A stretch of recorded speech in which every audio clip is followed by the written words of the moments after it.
तिसऱ्या सत्राला आपण प्रारंभ करीत आहोत. तृतीय सत्र आयुष्यमान अमित मेधावी म्हणजे मी सरांना विनंती करतो की आपण आम्हा सर्वांना मार्गदर्शन करावं.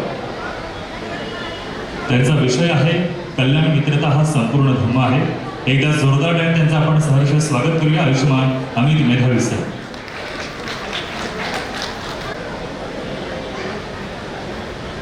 आज तिसरी वर्षावास बौद्ध धर्म परिषद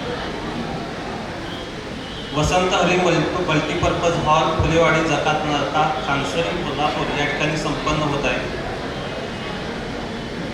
धम्मपीठावरती आदरणीय म्हणते गोविंद मानदो आहेत. माझ्यासमोर खूप मोठे लोक बसलेले आहेत. वयानंही मोठे आहेत, विचारानंही मोठे आहेत, कर्तृत्वानंही मोठे आहेत. सकाळपासून दोन सत्र झाले, त्यामध्ये आपण काही गोष्टी ऐकलेल्या आहेत. आपलं चांगलं भोजन झालेलं आहे. आता माझी आपल्याला विनंती आहे की आपल्याजवळचा जो मोबाईल आहे आपला तो एकतर फ्लाईट मोड करून घ्या, नाहीतर सायलेंट करून घ्या.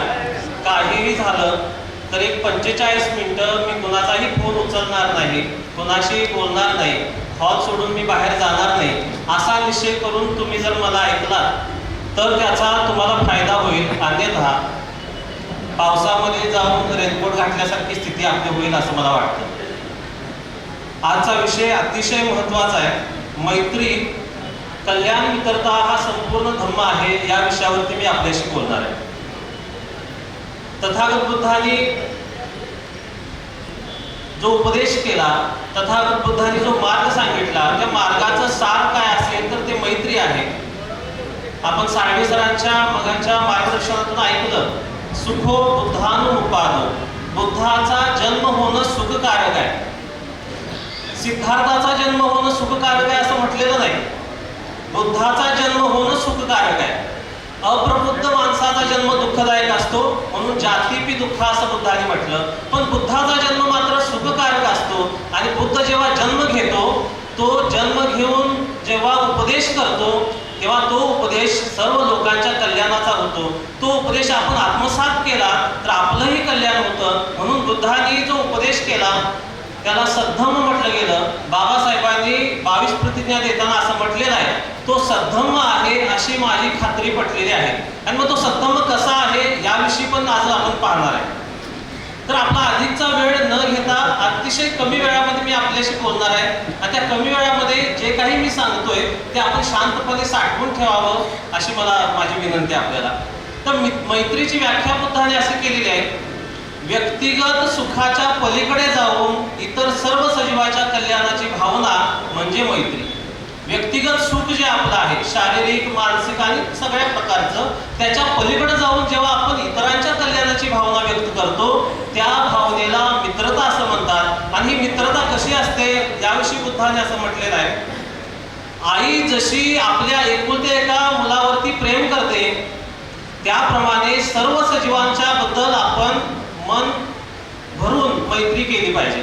विचार करा, एखाद्या रस्त्यावरती एखादी आई थांबलेली आहे ट्रॅफिकमध्ये, अचानक मोठी गाडी समोरून येत आहे, त्याचं मूल त्या रस्त्यावरती मधोमध आहे. अशा वेळेला ती आई क्षणाचाही स्वतःचा विचार न करता त्या मुलाला वाचवण्याचा प्रयत्न करते. त्यावेळेला ती हे लक्षामध्ये घेत नाही, ती गाडी मला धडकेल, मी मरेल, मी मेल्यावरती माझं काय होईल, कुटुंबाचं काय होईल, अजिबात नाही. मुलाचं सुख हेच तिला प्रमुख वाटत असतं. अशी भावना उत्पन्न करा असं बुद्धांना वाटत होतं. त्याला त्यांनी महामैत्री असं म्हटलं.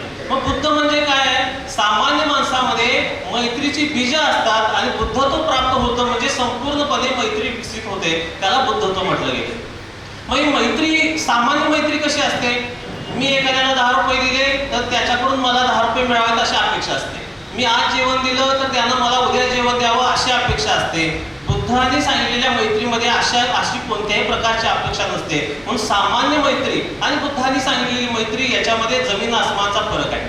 मग मैत्री विकसित होण्याच्या मार्गामध्ये प्रवास कसा होतो व्यक्तीचा? निसर्गानं आपल्याला 5 इंद्रिय दिलेले आहेत आणि या 5 इंद्रियांच्या माध्यमातून आपण बाह्य जगाचं आकलन करत असतो. बाह्य जगाचं आकलन करत असताना जे अनुभव आपल्याला सुखद वाटतात त्याच्याविषयी आपल्या मनामध्ये लोभ उत्पन्न होतो, आसक्ती उत्पन्न होते. आणि जे अनुभव आपल्याला दुःखद वाटतात त्याच्याविषयी द्वेष उत्पन्न होतो. म्हणजे लाईटचा प्रकाश डोळ्यावरती प्रखर पडला की डोळ्यांना असं वाटतं अरे हा प्रकाश नको, काही वेळ तो प्रकाश पडत राहिला की पुन्हा वाटतं अरे नको नको नको नको करत त्याच्याविषयी द्वेष निर्माण होतो. मग ती लाईट कोणी बसवली त्याच्याविषयी द्वेष निर्माण होतो. आणखी मग हा द्वेष असा असा वाढत जातो. बुद्धांनी माणसाच्या मनाचा इतका अभ्यास केलेला होता, अतिशय बारीक सारीक गोष्टी बुद्धांनी सांगितल्या. मग वैर कसं निर्माण होतं? वैर निघून गेलं की जे काही शिल्लक राहतं ती असते मैत्री. बुद्धांनी असं म्हटलंय वैर कसं निर्माण होतं. बुद्ध असं म्हणतायत त्याने मला शिवीगाळ केली, त्याने मला मारले, त्याने मला जिंकले, त्याने मला लुटले, असे जी लोक गाठ मनामध्ये बांधून ठेवतात त्यांचं वैर कधीही शांत होत नाही.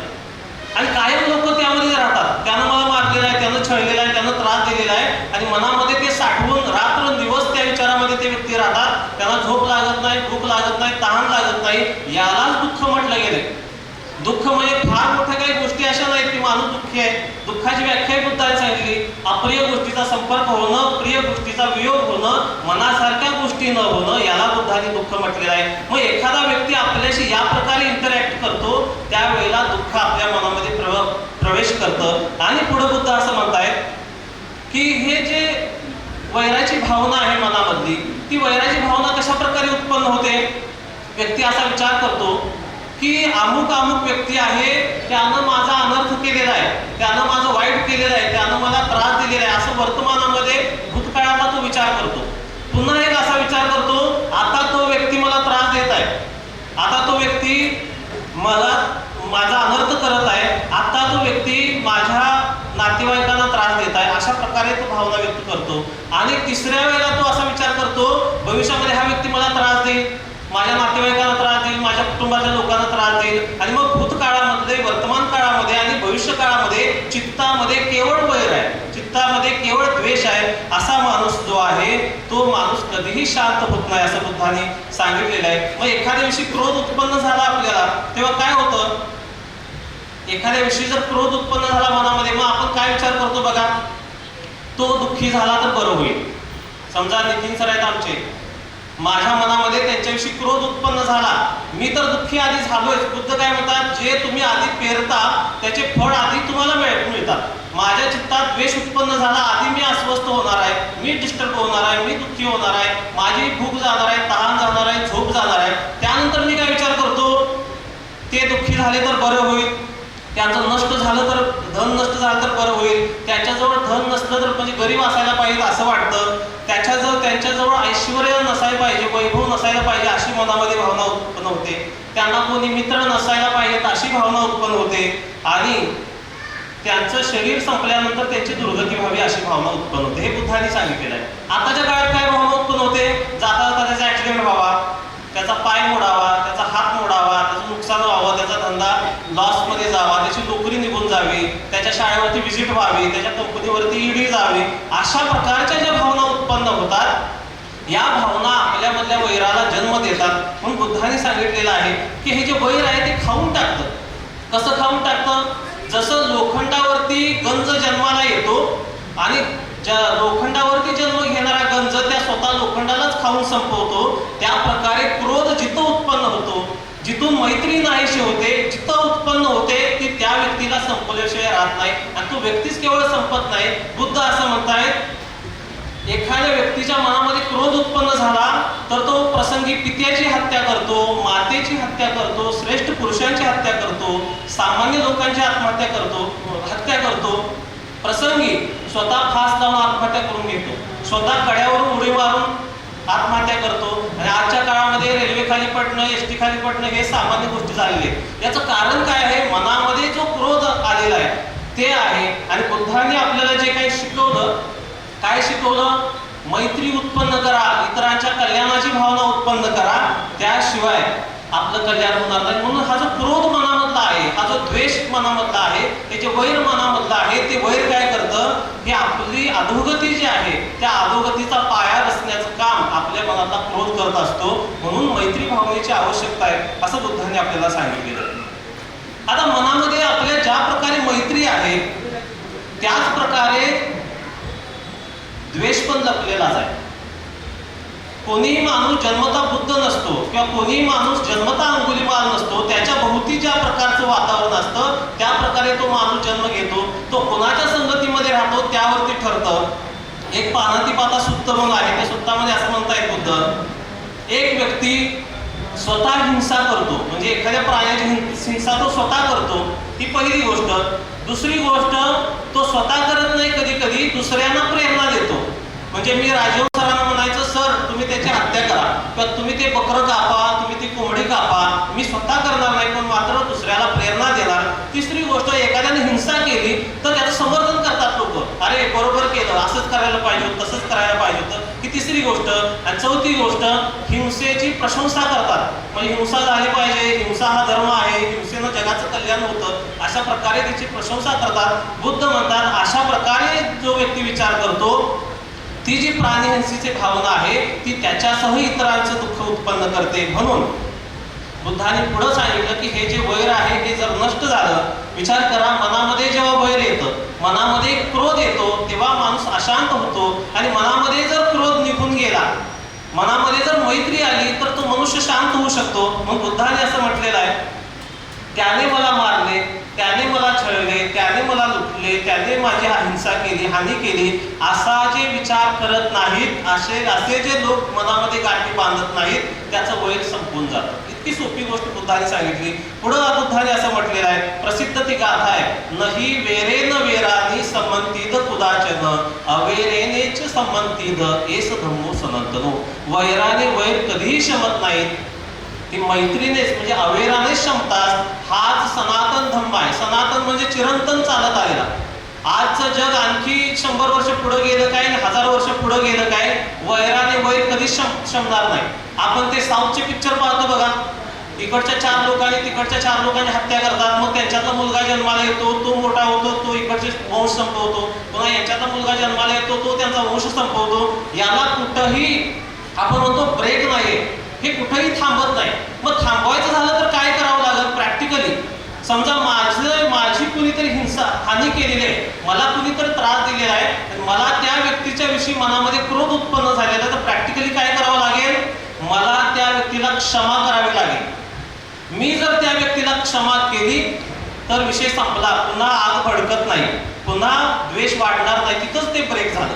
मी जर क्षमाच नाही केली, नाही मी क्षमा करणार नाही, तर मी पुन्हा काहीतरी हिंसा करणार, पुन्हा तो व्यक्ती करणार किंवा त्याचा मुलगा करणार, त्याचा नातू करणार, ही वाढत जाणार आहे. आणि समजा माझ्याकडून जर एखाद्याचं काही वाईट झालं असेल, माझ्याकडून एखाद्याचा जर त्रास उत्पन्न झाला असेल, तर मी त्याची क्षमा मागली पाहिजे. म्हणजे एक क्षमा करा किंवा क्षमा मागा, या 2 गोष्टी केल्या तर वैर संपण्याचा मार्ग आपल्यासाठी खुला होतो. म्हणून बुद्धाने असं म्हटलेलं आहे, जगात या जगामध्ये वैराने वैर कधीच शमत नाही, ते मैत्रीने शमतात. मग हे मैत्री विकसित तर का करायची आपण? वैर का संपवायचं? तर वैर जोपर्यंत आहे तोपर्यंत आपल्या जीवनामध्ये एक प्रकारचं शल्य आहे, आपल्या जीवनामध्ये एक प्रकारचं दुःख आहे. मग माणसाला ही गोष्ट लक्षात नसते, वास्तवाचं भान नसेल तर माणूस दुःखामध्ये पडतो. बुद्धाने असं म्हटलेलं आहे, अरे तू या जगातून निघून जाणार आहेस, तू मरणार आहेस, तुझा अंत होणार आहे, या ना त्या कारणात तू मरणार आहेस, याची जाणीव जेव्हा तुला होईल त्यावेळेला हे वैर निघून जाईल. विचार करा, आपण 1 तासासाठी 2 तासासाठी इथं थांबलोय आणि मग खुर्ची बसण्यासाठी आपण भांडतोय का? नाही भांडत, कारण ही खुर्ची आपली नाही, ही जागा आपली नाही, इथून 1-2 तासात आपण निघून जाणार आहे. पण या विश्वामध्ये जेव्हा आपला जन्म झाला तेव्हा आपल्याला असं वाटत नाही. गटारीचं पाणी आमच्या दारात म्हणून भांडलं बघा, त्याच्यावर कोर्ट केसेस, त्यानं माझ्याकडे वापरून बघितला, त्यानं माझ्याकडे बघून थुंकला, पोलीस स्टेशनला तक्रार, पुन्हा जे कांबळे विरुद्ध कांबळे पोलीस स्टेशनला, तिथून कोर्टात, आणि मग मोठमोठे वकील घालून एकमेकांच्या सोबत ते भांडत राहतात, पुन्हा त्याची मुलं भांडत राहतात. हे असं वाढत जातं. हे थांबणार कधी? जर त्या दोघांनाही जाणीव होईल, अरे या जगातून तू निघून जाणार आहेस, तू आज न उद्या मरणार आहेस, मरणाची जाणीव झाली की वैर संपतं, असं तथागत बुद्धाने म्हटलेलं आहे. म्हणून तुकाराम महाराज पण एका अभंगामध्ये म्हणतात, क्षणक्षणा हाची करावा विचार, तरावया पार भवसिंधू, नाशिवंत देह जाणार सकळ, आयुष्य खातो काळ सावधान. आयुष्य जे आहे ते हा काळ खाऊन टाकत आहे, म्हणून आपण सावधान राहिलं पाहिजे. उत्तम जे कर्म आहेत ती उत्तम कर्म करणं अतिशय महत्वाचं आहे. म्हणून मी मगाशी जसं म्हटलं की क्षमेचं आचरण आपण केलं पाहिजे. लोकांना क्षमा करण्यासाठी आपण शिकलं पाहिजे, किंवा एखाद्यानं आपल्याविषयी जर मनामध्ये काही बाळगलं असेल, आपण एखाद्याची हानी केली असेल, तर क्षमा मागण्याची क्षमता आपल्यामध्ये पाहिजे. एका क्षमासूत्रात बुद्ध असं म्हणतायत की सहन करण्याची क्षमता आपली वाढली पाहिजे. भिक्खूला ते असं म्हणतात, भिक्खूनो, एखादा मनुष्य वाईट, थंडी, उष्णता, भूक, तहान, द्वेष करणारे जीव, हवा, ऊन, जीवांचे आघात, वाईट वाणी, वचने, दुःखदायक, तीव्र, कटू अनुभव, प्रतिकूल, अरुचकर, प्राणघातक, शारीरिक पीडांना सहन करू शकणारा असतो. भिक्षूंच्या विषयी ते सांगतायत. पुढे ते काय म्हणतायत बघा, असा जो व्यक्ती आहे, शांत व्यक्ती, तो काय करतो? शिवी देणाऱ्याला शिवी देत नाही, क्रोध करणाऱ्याशी क्रोधाने वागत नाही, भांडण करणाऱ्यासोबत भांडण करत नाही. ही क्षमा प्रतिपदा आहे. भिक्खू या मार्गाने जातात. त्यानं शिवी दिली म्हणून मी शिवी देणार नाही, त्यानं वाईट वागलं म्हणून मी वाईट वागणार नाही. या प्रकारचा निश्चय आपण करणं म्हणजे आपल्या मनामध्ये मैत्री विकसित करणं आहे. कारण क्रोधाचं बीज स्ट्रॉंग असतं. विचार करा, तण आपण पेरत नाही, आपण धान्य पेरतो, पण धान्यासोबत जे तण उगवतं ऑटोमॅटिक उगवतं. त्याच्यावर फवारणी केली तरी ते उगवतं. त्याच्यामध्ये शक्ती खूप असते. जोपर्यंत ते पीक एका विशिष्ट अवस्थेपर्यंत येत नाही, तोपर्यंत ते तण जे आहे त्याला त्रास देतं. आपल्या मनामधली पण गोष्ट तशीच आहे. आपल्या मनात क्रोध उफाळून येतो, मैत्री तशी उफाळून बाहेर येत नसते. म्हणून क्रोधाला थांबवण्यासाठी अनेक प्रकारे आपण विचार केला पाहिजे, निश्चय केला पाहिजे. त्यानं शिवी दिली तरी मी देणार नाही, त्यानं क्रोध केला तरी मी क्रोध करणार नाही, तो जरी भांडायला माझ्याशी आला तरी मी भांडणार नाही. एक ककुचुपम सुत्त म्हणून आहे मध्यम निकायामध्ये, बाबासाहेबांनी पण त्याचा उल्लेख केला. त्यामध्ये काय म्हणतायत बाबासाहेब, बुद्धांचं वचन आहे की एखादा व्यक्ती असा आहे, समजा गवताची पेंडी त्यानं जाळ म्हणजे आग पेटवलेली आहे आणि तो पळत पळत घेऊन जातो नदीवरती आणि म्हणतो मी नदीला आग लावणार. बुद्ध भिक्खूंना म्हणतात, तो व्यक्ती ती गवताची पेटलेली पेंडी घेऊन नदीजवळ गेला तर त्या नदीला आग लावू शकतोय का?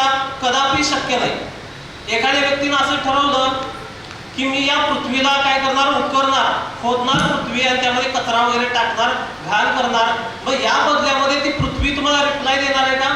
जमीन असं म्हणणार आहे की खोदू नको, मला त्रास होतोय? अजिबात नाही. बुद्ध असं म्हणतात की आपलं चित्त या प्रकारचं असलं पाहिजे.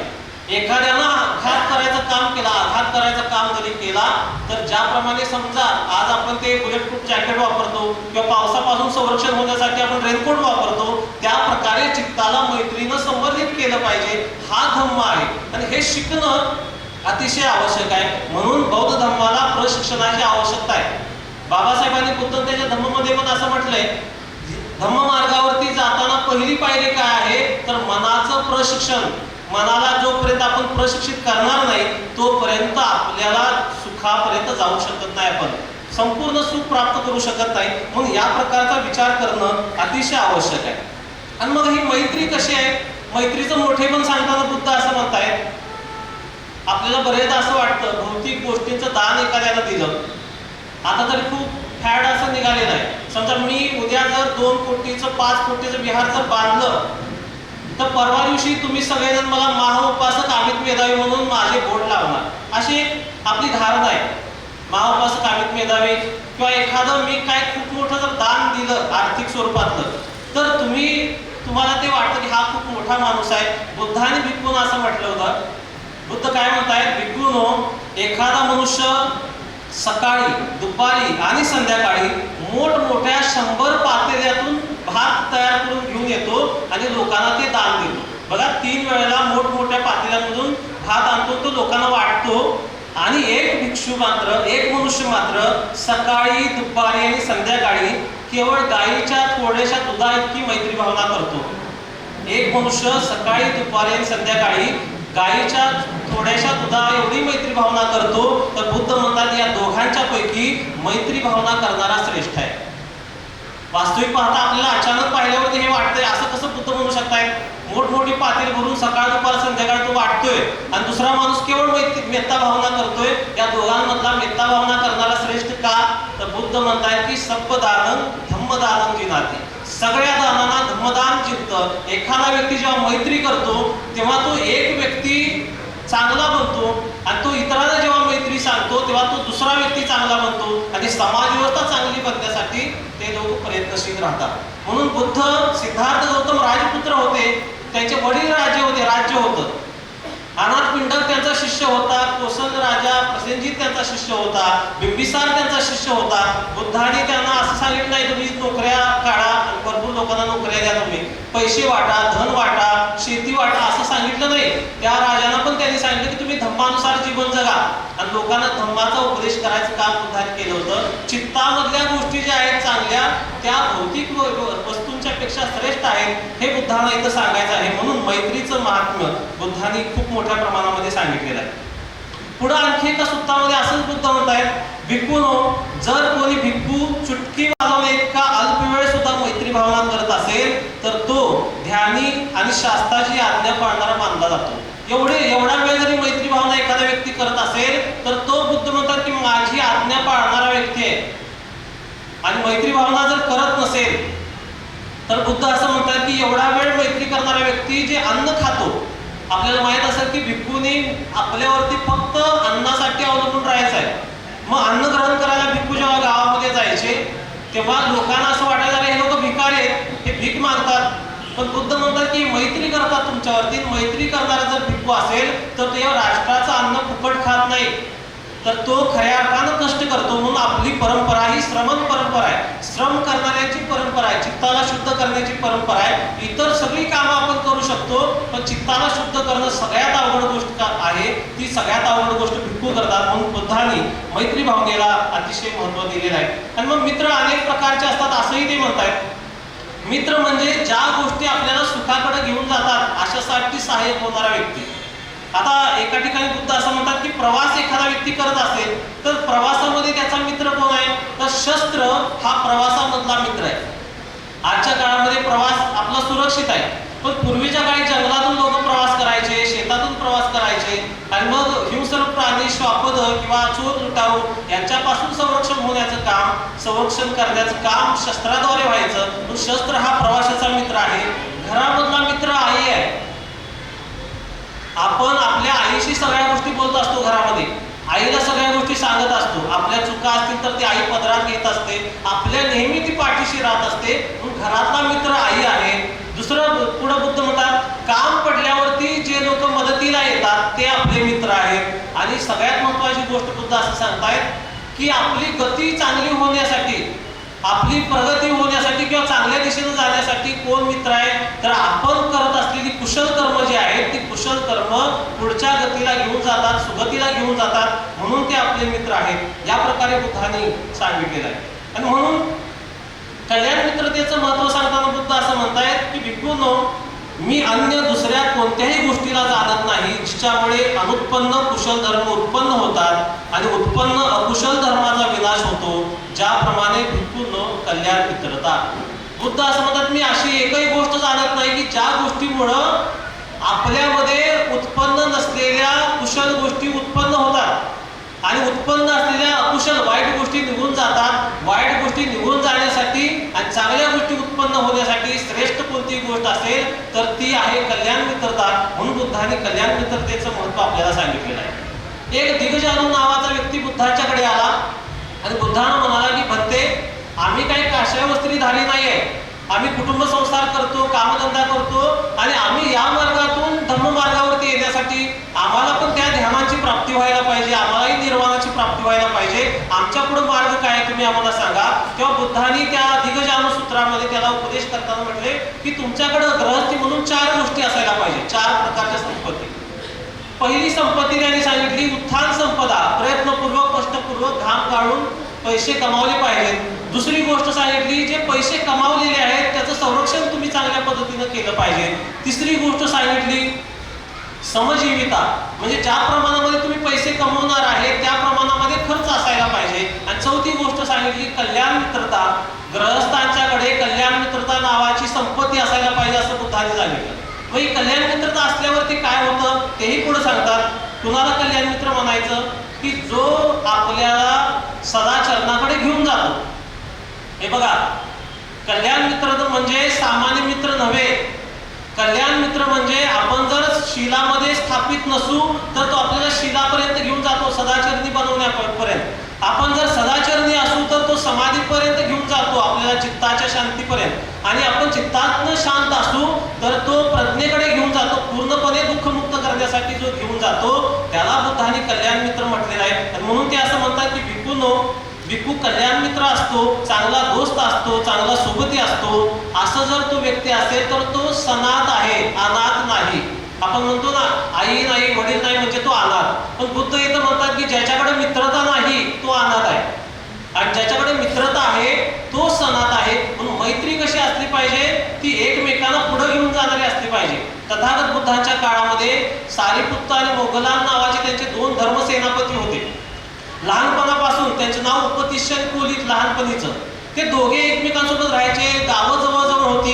एक दिवस ते तमाशा पाहायला गेले, म्हणजे खेळ पाहायला गेले. काहीतरी गाण्याचा कार्यक्रम होता, तो पाहायला गेले यात्रेच्या निमित्तानं. आणि तो कार्यक्रम ते पाहत असताना त्या दोघांच्या मनामध्ये अचानक असा विचार आला, अरे 100 वर्षानंतर आपण इथं दोघं नसणार, म्हणजे मेलेलो असेल आम्ही. हे नाचणारे लोक आहेत हे इथं नसतील आणि आपल्यासोबत जे फिरणारे लोक आहेत तेही नसतील. मग या दोघांनी ठरवलं की आपण प्रवचन घेऊया, आपण ग्रहत्याग करूया. दोघे ग्रहत्याग करून गेले आणि दोघांनी असं ठरवलं होतं की ज्याला कुणाला ज्ञानाचा मार्ग आधी सापडेल त्यानं दुसऱ्याला येऊन सांगायचा. मग ते संजय नावाच्या परिव्राजकाकडे गेले, तिथं काही काळ शिकले. तर त्यानंतर ते शिकवायलाही लागले. आणि मग जेव्हा सारिपुत्तांनी अश्वजित नावाच्या भंतेनं पाहिलं, बुद्धांच्या पहिले जे 5 भिक्खू होते पंचवर्गीय, त्यामध्ये एक अश्वजित, ते चालताना त्यांनी पाहिलं होतं पिंडपाताला गेल्यावर. त्यांचं जे रूप पाहिलं, शांतपणे ते चालत आहेत, शांतपणे खाली पाहतायत, त्यांचं शरीर प्रसन्न दिसत आहे. आणि त्यांची जी छबी त्याने पाहिली तो प्रसन्न झाला आणि त्यांच्याकडून त्यानं उपदेश घेतला.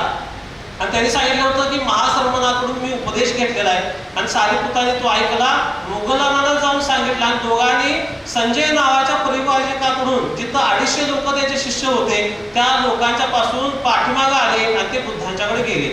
अशा प्रकारची मैत्री आपली असली पाहिजे. ते दोघे आयुष्यभर सोबत राहिले आणि एकमेकांना मदत करत राहिले. या प्रकारची मैत्री असणं असं मला वाटतं अत्यंत आवश्यक आहे. एक दोन मित्र असतात आपल्यासारखे आणि ते शेतामध्ये फिरायला जातात. नदीमध्ये त्यांना आंघोळ करायची असते आणि फिरायला जाऊन शेत पार करून एक नदी येते, तिथं आंघोळ करायच्या निमित्ताने ते दोघे जातात. जाता बोलत चेष्टा करत दोघांची लागतात भांडणं. एक मित्र दुसऱ्याच्या थोबाडीमध्ये जोरात मारतो आणि थोबाडीमध्ये मारल्यानंतर तो मित्र काय करतो, तो रडतो आणि नदीच्या काठावरती गेलो, तिथं काही वाळू पसरलेली असते, त्या वाळूमध्ये लिहितो, आज माझ्या मित्राने मला थोबाडीत मारली. आणि ते दुसरा मित्र पाठीमागून बघतो यानं काय लिहिले. तरी हे दोघे एकमेकांशी काही बोलत नाहीत. दोघे कपडे काढतात, आंघोळीला जातात नदीमध्ये. जो मार खाल्लेला मित्र आहे तो जरा पुढे जातो, पुढे आंघोळ करतो आणि जो मारला आहे तो मित्र जरा बाजूला असतो. आणि तो पुढे गेलेला मित्र काय होतो, पाण्यामध्ये बुडायला लागतो. त्याचा पाय गाळामध्ये रुततो, पाण्यामध्ये बुडायला लागतो आणि वाचवा वाचवा वाचवा असं तो म्हणतो. हा आवाज कानावरती आल्यावरती हा त्याचा जो मित्र आहे तो जातो, पोहतो आणि त्या मित्राला ओढून बाहेर काढतो, त्याला वाचवतो. वाचवल्यानंतर ते नदीच्या काठाला बसतात आणि तिथून जाताना पुन्हा तो मित्र ज्यानं वाळूत लिहिलं, आज माझ्या मित्राने मला मारलं, तो तिथे एक काळा दगड बघतो, दगडावरती दगडानं कोरतो, आज माझ्या मित्रानं माझा जीव वाचवला. आणि ते दोघं न बोलता येतात. त्या पाठीमागच्या मित्राच्या मनामध्ये काय होतं ते उचलून येतं, काय चाललंय ह्यांना असं वाळूवरती का लिहिलं, दगडावरती का लिहिलं. आणि तो जाताना त्याला विचारतो, मित्रा मी तुला थोबाडीत मारली तेव्हा तू वाळूमध्ये लिहिलंस आणि मी तुझा जीव वाचवला तेव्हा तू दगडावरती लिहिलं, असं का केलं. तर तो म्हणतो की तू मला मित्र आहेस आणि थोड्याशा कारणानं आपल्यामध्ये काय झालं, वाद उत्पन्न झाले, तू मला मारलंस, पण हे वाळूवरती मी काय लिहिलं की हे तुझ्यामधले माझ्यामधले जे मतभेद आहेत ते वाळूवरती लिहिलेल्या अक्षरासारखे पुसून जाऊ दे. 1-2 दिवसामध्ये ते वाळूवरचे अक्षर पुसून जातील, ते तशीच जाऊ द्या. पण तू माझा जीव वाचवलास याच्या स्मृती मात्र माझ्या चित्तामध्ये, माझ्या मनामध्ये त्या दगडावरती कोरलेल्या रेगेसारख्या आयुष्यभर राहाव्यात म्हणून मी दगडावरती कोरलं. आणि या कथेतून बोध एक आपण घेणं आवश्यक आहे की अशा प्रसंगी आपले कोणी मित्रामध्ये काही वादविवाद झाले, काही मतभेद झाले, तर अशा प्रसंगी त्यांना आपल्यावरती जे काही पूर्वी उपकार केले असतील ते उपकार आपण आठवले पाहिजे. डॉक्टर आला साळुंखे सरांनी एक लेख लिहिलेला आहे अतिशय सुंदर, त्याचं टायटलच असं आहे की हे विसरत ते आठव. म्हणजे आपली मैत्री समजा 20 वर्षांची आहे आणि आता आपल्यामध्ये काही मोठे मतभेद झाले तर आत्ताचे मतभेद न आठवता आपण 20 वर्षाचा प्रवास आठवला पाहिजे. अरे हा व्यक्ती मी आजारी असताना मला दवाखान्यात नेलं, माझ्या घरी मला मदत केली, मला गाडीवरून सोडलं. अशा गोष्टी जेव्हा आपण आठवतो तेव्हा चित्तामध्ये जो द्वेष उत्पन्न झालेला आहे की नाही तो ऑटोमॅटिक आपण बाहेर काढतो. म्हणून हे विसर आणि ते आठव या प्रकारच्या भावना आपण चित्तामध्ये उत्पन्न करणं अतिशय आवश्यक आहे. एक सिगाल नावाचा व्यक्ती बुद्धांना भेटलेला होता. 2500 वर्षांपूर्वीचा काळ आहे. आज जशी लोक वेगवेगळी पूजा करतात, पाणी दिसलं की नमस्कार करतात बघा लोक, तर अशा प्रकारची व्यवस्था होती. पाण्याची पूजा व्हायची, सूर्याची पूजा करायची. एक सिगाल नावाचा व्यक्ती सकाळी पहाटे बुद्धांना भेटतो नदीच्या काठावरती आणि तो पूर्व दिशेला पाणी टाकत असतो, पश्चिमेला, दक्षिणेला, उत्तरेला, वरच्या दिशेला आणि खालच्या दिशेला तो प्रणाम करत असतो. आणि तेव्हा बुद्ध त्याला सांगतात की अरे हा प्रणाम असा करायचा नसतो. आर्य धर्मामध्ये म्हणजे धम्मामध्ये एक वेगळ्या प्रकारे प्रणाम करतात. म्हणून 6 दिशांच्या पूजा कशा करायच्या असे ते त्याला समजून सांगतात. त्यामधली एका दिशेची पूजा म्हणजे मित्राची पूजा होती. उत्तर दिशा जी आहे ते बुद्ध म्हणतात उत्तर दिशेची पूजा करणं म्हणजे मित्राची पूजा करणं. मित्राची पूजा कशी केली पाहिजे बुद्ध त्याला सांगतायत की मित्राला जेव्हा काही गरज असेल तेव्हा काहीतरी तुम्ही द्या, ही पहिली गोष्ट. दुसरी गोष्ट मित्राशी गोड बोला, प्रेमानं बोला. तिसरी गोष्ट मित्राचं भलं करा, ज्याला तुम्ही मित्र समजलेला आहे त्याचं भलं करा.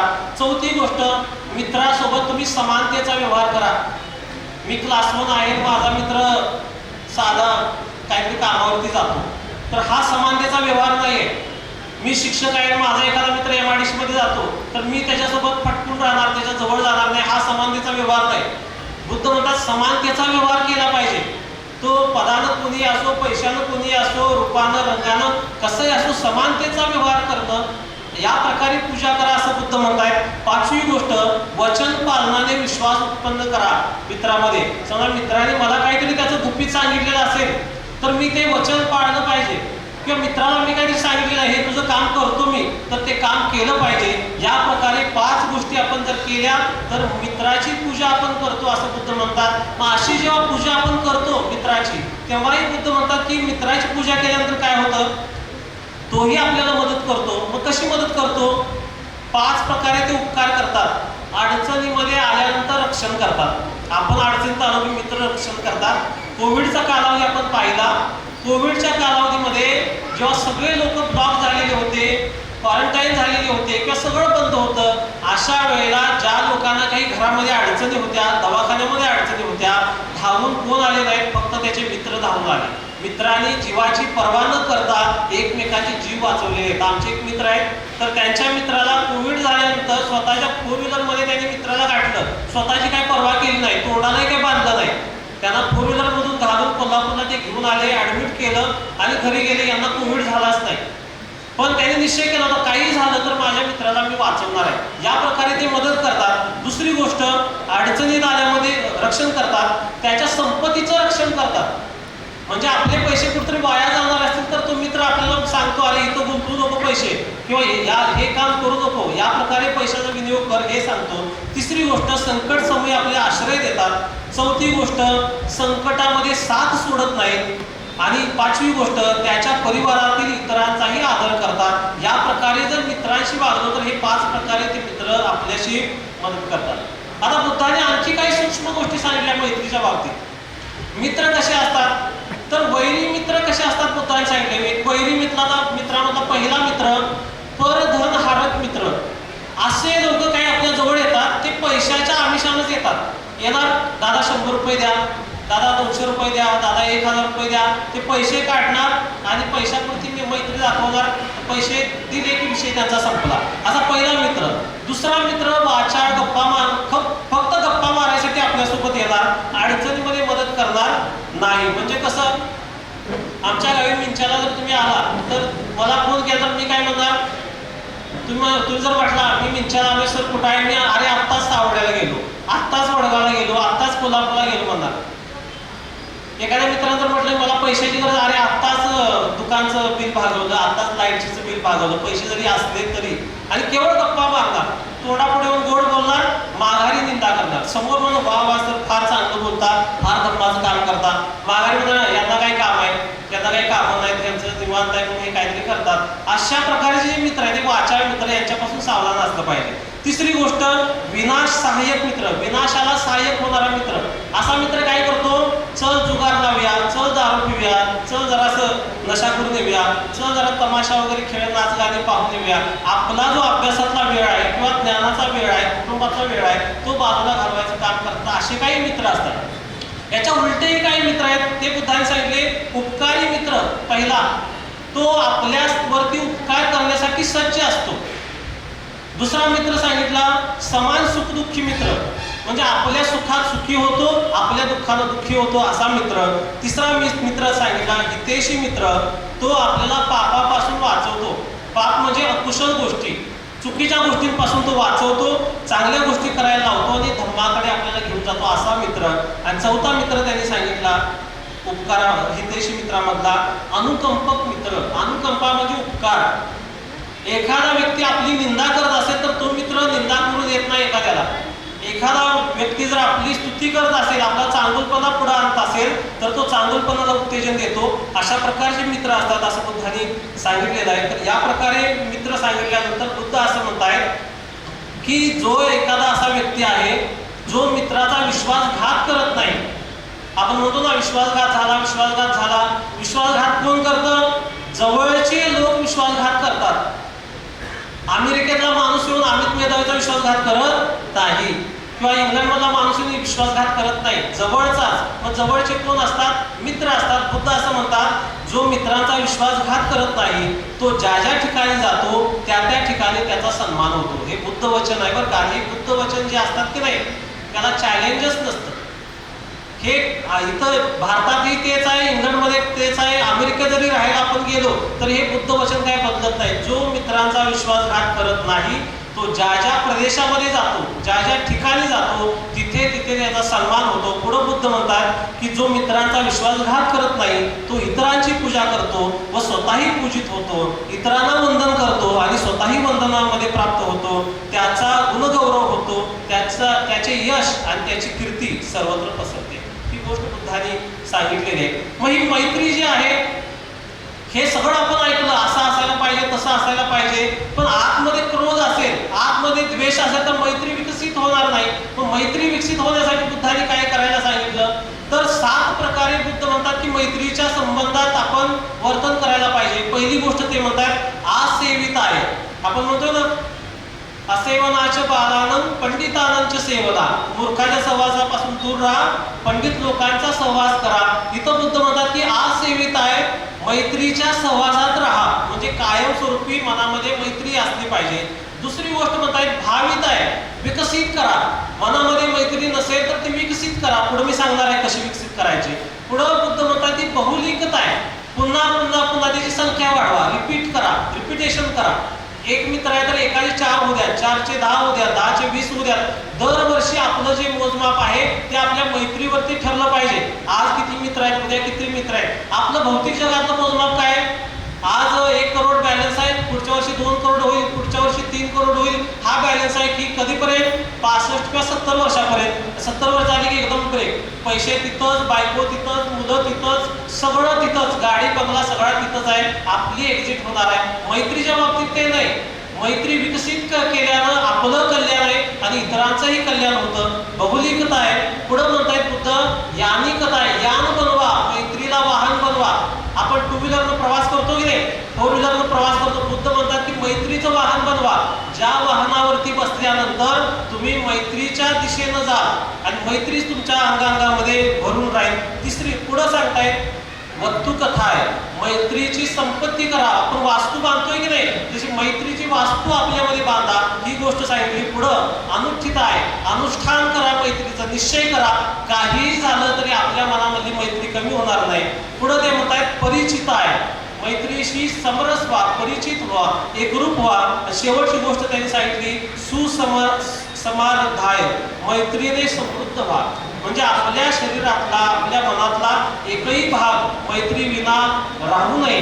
मग ही मैत्री विकसित कशी करायची? पहिली गोष्ट स्वतःवरती आधी मैत्री करायला आपण शिकलं पाहिजे. माझे मंगल हो, माझे कल्याण हो, मला सुख लागो, मला संपत्ती लागो, मला आरोग्य लागो, मी वैरमुक्त हो, मी द्वेषमुक्त हो. आणि या सगळ्या ज्या गोष्टी आहेत या गोष्टी आपल्या मनामध्ये आधी विकसित केल्या पाहिजेत. आपण अचानकच उठून मोठ्या लोकांवरती किंवा इतरांवरती मैत्री करू शकत नाही. आधी स्वतःवरती मैत्री केली पाहिजे, त्यानंतर आपल्या मित्रांवरती मैत्री केली पाहिजे. माझ्या मित्राचं मंगल हो, कल्याण हो. आणि मग ही मैत्री वाढवली पाहिजे. मित्र, आई वडील, नातेवाईक, आचार्य, आपल्या गावातले, बाहेरच्या गावातले, आपल्या जातीचे, आपल्या धर्माचे, परजातीचे, परधर्माचे, असं करत करत करत बुद्ध असं म्हणतायत की संपूर्ण मनुष्यांवरती मैत्री करा, संपूर्ण अमनुष्यावरती मैत्री करा. पूर्व दिशेला, पश्चिम दिशेला, उत्तरेला, दक्षिणेला, 4 उपदिशांना, वरच्या दिशेला, खालच्या दिशेला, सगळीकडे जे जे सत्व आहेत त्या सर्वांचे मंगल हो, सर्वांचे कल्याण हो, सर्व दुःखमुक्त हो. या प्रकारे मैत्रीचा आपण विकास केला तर विचार करा की एकही गोष्ट असे राहणार नाही की जिथं दुःख असेल.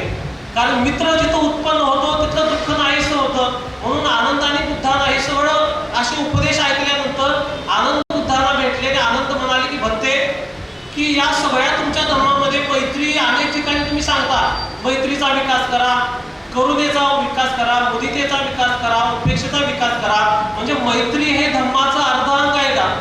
ते वाक्य असं आहे की भक्ते कल्याण मित्रता हे अर्धे ब्रह्मचर्य आहे का? ब्रह्मचर्य असा शब्द आहे, अर्धे ब्रह्मचर्य आहे का? तेव्हा बुद्ध म्हणतात नाही आनंदा, असं नाही आहे. तर कल्याण मित्रता हे पूर्ण ब्रह्मचर्य आहे. मग ब्रह्मचर्य म्हणजे काय? ब्रह्मचर्य म्हणजे धर्माचं आचरण. ब्रह्मचर्य म्हणजे 4 गोष्टी आपल्या जीवनामध्ये असणं. पहिली गोष्ट मैत्री असणं. दुसरी गोष्ट एखादा व्यक्ती दुःखामध्ये आहे तर त्या दुःखातून तो मुक्त व्हावा यासाठीचे प्रयत्न म्हणजे करुणा असणं. तिसरी गोष्ट आपण आणि दुसऱ्यामधला भेद जेव्हा घडून पडतो तेव्हा त्याच्या आनंदामध्ये आपण आनंदी होतो. नाहीतर पलीकडच्यानं टीव्ही घेतला की यानं स्वतः टीव्ही बंद करून बसायचा, पलीकडच्यानं गाडी घेतली की यानं डोकं आपटून घ्यायचं बुद्धीवरती, पलीकडच्या घरामध्ये नोकरी लागली तर याला ऍडमिटच करायला लागेल. अशी जी अवस्था लोकांची असते, बुद्ध म्हणतात की तिथं मुदितेचा विकास झाला पाहिजे, त्याचं कल्याण झालं हे पाहून मला आनंद वाटला पाहिजे, त्याची प्रगती झाली हे पाहून मला आनंद वाटला पाहिजे. याला मुदिता भावना म्हणतात. आणि शेवटची भावना उपेक्षेची भावना, स्वतःमध्ये तो व्यक्ती स्थिर होतो, एक समतोल येतो जीवनामध्ये, सुखाने हुरळून जात नाही आणि दुःखाने तो विचलित होत नाही. अशा प्रकारे 4 ब्रह्मविहाराची भावना करणं याला आपण म्हणतो की कल्याण मित्रता. आणि ही कल्याण मित्रता जी आहे ती आपल्या जीवनामध्ये खूप मदत करते. आपल्याला माहिती आहे किसा गौतमी नावाची स्त्री होती बुद्ध काळामध्ये.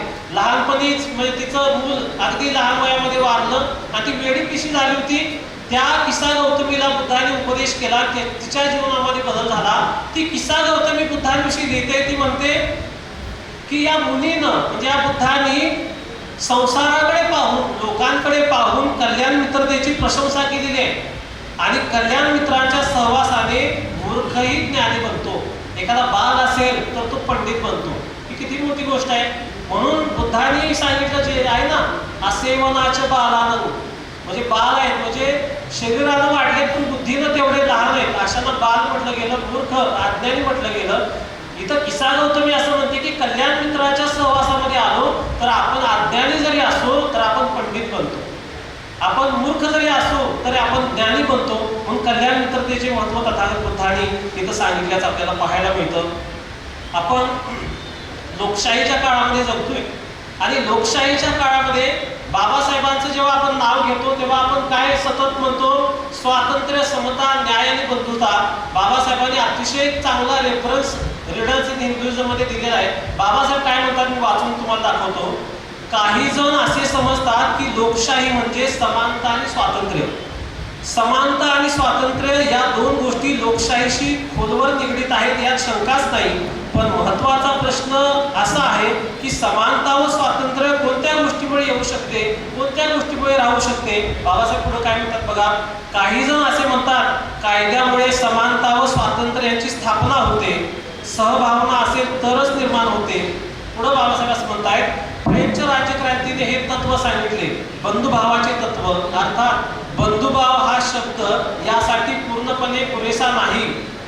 बघा, फ्रेंच राज्यक्रांतीनं बंधुभाव शब्द दिला, फ्रॅटर्निटी. बाबासाहेबांना तो पुरेसा नाहीये. बुद्धांनी वापरलेला मैत्री हा शब्द योग्य आहे. बाबासाहेबांनी लिहिलंय मैत्री हा शब्द जो बुद्धांनी वापरला त्याची तुलना बंधुभावाशी होत नाही. बंधुभाव नसेल तर स्वातंत्र्य समतेचा नाश करेल आणि समताही स्वातंत्र्याचा नाश करेल. कारण दोहोंच्या मुळाशी बंधुभाव आहे. बंधुभाव हे लोकशाहीचे मूळ आहे असेच म्हणावे लागेल. इथला बंधुभाव म्हणजे काय? बुद्धाने जे सांगितलं ना, मेत्ता, मैत्री, मैत्री हे लोकशाहीचं मूळ आहे असं बाबासाहेबांनी आपल्याला सांगितलेलं आहे. या दृष्टीनं मैत्री भावना अतिशय महत्वाची आहे असं मला वाटतं. मग या मैत्रीच्या बलानं काय होतं की लोकांच्या जीवनामध्ये बदल होतो. तो व्यक्तिगत जीवनामध्ये एकटाच सुखी होत नाही, तर सगळ्यांचं कल्याण होतं. विचार करा, सगळे लोक एकमेकांच्या कल्याणाची भावना करायला लागले तर कायद्याची, पोलीस स्टेशनची वगैरे कशाचीच गरज आपल्याला पडणार नाही. ही गरज का पडते? कारण त्याच्या चित्तामध्ये जो द्वेष आहे तो निघून जाणं अत्यंत आवश्यक आहे. अंगुलीमालासारखा व्यक्ती 999 ज्या व्यक्तीनं खून केले, बुद्धांच्या संपर्कामध्ये गेला आणि बुद्धांनी त्याच्यावरती मैत्रीचा वर्षाव केला, तो बदलला. नालागिरीसारखा हत्ती, त्याच्यामध्येही बदल झाला. आपण अनेक गोष्टी पाहतो. महात्मा फुलेंना मारायला आलेल्या मारेकऱ्यांच्यामध्ये बदल झाला. हे मैत्रीचं बळ आहे असं मला वाटतं. शेवटचा एक मुद्दा सांगतो मी, या ठिकाणी थांबणार आहे. मैत्री विकसित केल्यानंतर बुद्धाने असं म्हटलेलं आहे की त्याची फळं येतात, 11 प्रकारची फळं येतात. पहिली गोष्ट, मेत्ता भावनेचा अभ्यास केल्यानंतर, मैत्री स्वतःमध्ये विकसित केल्यानंतर पहिली गोष्ट, तो सुखपूर्वक झोपतो. सुखाने झोप लागते. आपल्यात कुणाला झोप जर लागत नसेल सुखानं, तर मैत्री भावनेचा सराव एक 8 दिवस करून बघा, निश्चित झोप लागणार. सुखाने उठतो. त्यानंतर तो वाईट स्वप्ने पाहत नाही. विचार करा, वाईट स्वप्न कसे येईल? दिवसभर जर मनामध्ये याचं कल्याण हो, त्याचं कल्याण हो, याचं मंगल हो, त्याचं मंगल हो असं असेल तर स्वप्नही रात्री तीच पडतील. एखाद्याला मदत करतानाचं स्वप्न, एखाद्याला आधार देतानाचं स्वप्न, एखाद्याला अडचणीतून बाहेर काढतानाचं स्वप्न, वाईट स्वप्न पडणार नाही. दुसरी पुढं ते सांगतायत, असा व्यक्ती मनुष्याला प्रिय होतो. पुढं ते सांगतायत, अमनुष्यानाही प्रिय होतो, म्हणजे प्राण्यांना वगैरे पण तो व्यक्ती आवडतो. देव त्याचे रक्षण करतात. देव म्हणजे जे वैभव संपन्न लोक आहेत त्यांना देव म्हटले, राजे वगैरे जे आहेत ना त्यांना देव म्हटलं गेलं, ते रक्षण करतात. अग्नी, विष आणि शस्त्राने त्या व्यक्तीचा घात होत नाही. अग्नी कशाची? लोभ, मोह, द्वेषाची अग्नी, विष आणि शस्त्र त्यांना म्हटलेलं आहे. लोभ घेऊन एखादा व्यक्ती आला, द्वेष घेऊन एखादा व्यक्ती आला, अज्ञान घेऊन आला, तर त्या मैत्रीवान व्यक्तीला तो हानी पोचू शकत नाही. त्याचं चित्त समाधीला सहज प्राप्त होतं. म्हणजे त्याने डोळे बंद केले की तो शांत होतो मैत्रीवाला व्यक्ती. त्यानंतर त्याचा मुख प्रसन्न राहतो, चेहरा प्रसन्न असतो मैत्री करणाऱ्या माणसाचा. आणि हे पाहायचं असेल, भांडण लागल्यावरती 2 लोकांचे चेहरे बघा. भांडण लागल्यानंतर फोटो काढून ठेवा ते चेहरे, आणि निरागसपणे हसतायत, गप्पा मारतायत ते चेहरे. मैत्री झाल्यानंतर चेहराही प्रसन्न होतो, हे बुद्धाने सांगितलेलं आहे. आणि त्याचा मृत्यू जो आहे तो भान म्हणजे जागृत अवस्थेमध्ये तो व्यक्ती मृत्यूला प्राप्त होतो. शेवटचा लाभ सांगितलेला आहे, अरहंत जरी बनला नाही तरी तो ब्रह्मलोकाची प्राप्ती करतो. ब्रह्मलोक म्हणजे मैत्री, करुणा, मुदिता आणि उपेक्षा या भावनांची तो व्यक्ती प्राप्ती करतो. अशा प्रकारे मैत्रीचा विकास करणं हे अत्यंत महत्त्वाचं आहे असं बुद्धांनी सांगितलं. म्हणून एक भिक्खुनी होती म्हणून, तर त्या भिक्खुनीला बुद्धांनी उपदेश केला होता, मित्ते मित्ररता भव. तिचं नावच मैत्री होतं. हे मित्रे, तुझ्यामध्ये मैत्री भावनेचा विकास करण्याचं काम कर. मित्ते मित्ररता भव म्हणजे मैत्रीमध्ये रमण करणारे हो. मला असं वाटतं की आजच्या या गोष्टीमधून एक गोष्ट आपण समजून घेऊया की मैत्रीमध्ये सगळा धम्म सामावलेला आहे. काय होतं, आपण एखाद्या चांगल्या व्यक्तीच्या संपर्कामध्ये गेलो, सत्पुरुषाची संगती केली, कल्याण मित्राची संगती केली, त्याच्याकडून आपण धम्म ऐकतो. धम्म ऐकल्यानंतर श्रद्धा उत्पन्न होते. श्रद्धा उत्पन्न झाली की आपण योग्य विचार करतो. योग्य विचार आपण केला की आपण जागृत बनतो, आपल्या हालचालींची जाणीव आपल्याला होते. त्यानंतर आपण इंद्रियावरती संयम प्राप्त करतो. इंद्रियावरती संयम आल्यानंतर आपण वाणीनं कुणाला दुखवत नाही, शरीरानं कुणाला त्रास देत नाही, मनामधून कुणाविषयी लोभ आणि द्वेष ठेवत नाही. त्यानंतर आपण स्मृतिवान होतो, बोधीची 7 अंग विकसित होतात आणि आपण विद्याविमुक्त होतो. चांगल्या लोकांच्या संपर्कामुळं हे सगळं घडतं. म्हणून मैत्री आपल्यासाठी अत्यंत महत्त्वाची आहे असं मला वाटतं. आणि शेवटी एवढंच म्हणेन, बुद्धाने जातक कथांच्या माध्यमातून एक कथा सांगितलेली होती. कथा जरी थोडीशी काल्पनिक असली तर ती सांगून मी थांबतो. एक शेठजी होता, चांगला शेतकरी होता, त्याच्याकडे खूप सारे नोकर चाकर होते. आणि त्यानं काय केलं होतं, एक बकरा पाळलेला होता. बकरा पाळलेला होता आणि एक दिवस त्या बकऱ्याला सांगतो नोकराला की जा आणि या बकऱ्याला नदीवरती घेऊन जा, त्याच्या अंगावरती 5 बोटं उठवायला सजवून धजवून नाम वगैरे वडून घेऊन या, त्याचा आज बळी द्यायचा.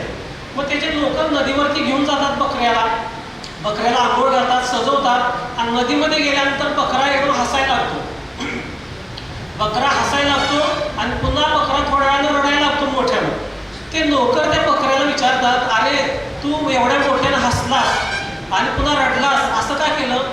तर तो बकरा म्हणतो, तुझ्या मालकाकडे मला घेऊन चल, मी तिथं तुला सांगतो का हसलो का रडलो ते. मग त्या बकऱ्याला घेऊन येतात आणि त्या शेळीजवळ उभा करतात, म्हणतात हा बकरा हसला आणि रडला पण तुम्हीच त्याला विचारा. मग तो विचारतो शेळी त्या बकऱ्याला, अरे तू का हसलास का रडलास? तर तो म्हणतो की महाराज म्हणतो मी 499 जन्म घेतलेत आणि माझा हा शेवटचा जन्म आहे. म्हणजे माझी मान कापून 499 वेळाला मी मेलोय आणि आता शेवटचा माझा जन्म आहे. आता माझी मान कापली की मी मुक्त झालो, या बोकडाच्या जन्मात बकऱ्याच्या जन्मातून मी मुक्त झालो, म्हणून मी हसलो. मग रडलास का? तर तो म्हणतो मी 499 जन्मापूर्वी तुमच्यासारखाच एक शेठजी होतो आणि त्यावेळेला मी असंच बळी देण्यासाठी एक बकरा आणला होता.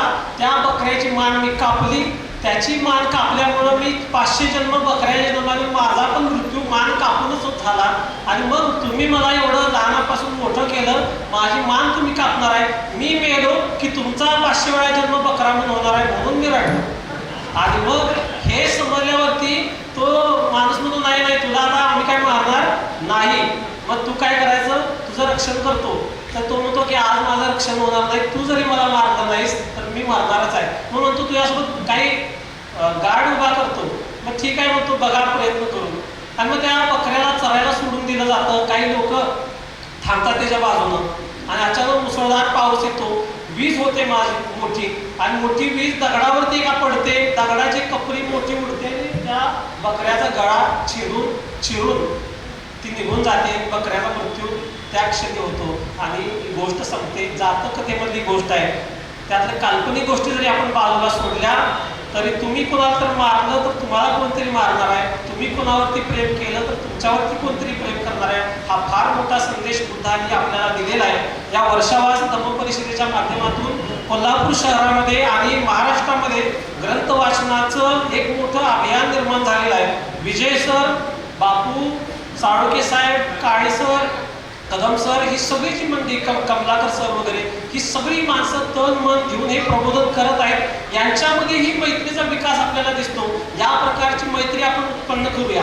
आमचा पण सुप्तकलाचा ग्रुप आहे. नितीन सर, उदय सर, सुनील सर, आमचे शक्ती वगैरे, प्रभाकर, आमचंही असं ठरलंय की दोष काय असतील, काही चुकीच्या गोष्टी एकमेकांमध्ये दिसत असतील तर एकमेकांना सांगा, एकमेकांना आपल्या चुकीच्या गोष्टी एकमेकांमध्ये सांगूया, त्याच्यामध्ये दुरुस्त्या करूया. एखाद्यानं दोष दाखवले तर बुद्ध म्हणतात की तो संपत्ती दाखवतोय. अशा प्रकारची धारणा आपण केली तर आपल्यामध्ये कुणाविषयी द्वेष उत्पन्न होणार नाही, उलट मैत्रीच उत्पन्न होईल. आपण मैत्रीवान होऊया आणि इतरांच्या जीवनामध्ये मैत्री विकसित होण्यासाठी मदत करूया. इतकंच या ठिकाणी सांगतो. महात्मा फुलेने असं म्हटलेलं आहे, माझ्याशी लोकांनी जसे बा वर्तावे तसे मी वर्तावे जगासंगे. एवढं जरी आपल्याला समजलं तरी बुद्धांचा हा संदेश आपल्याला समजला असं मला वाटतं. आपण ऐकून घेतला त्याबद्दल आपल्या सर्वांचे धन्यवाद व्यक्त करून थांबतो. धन्यवाद.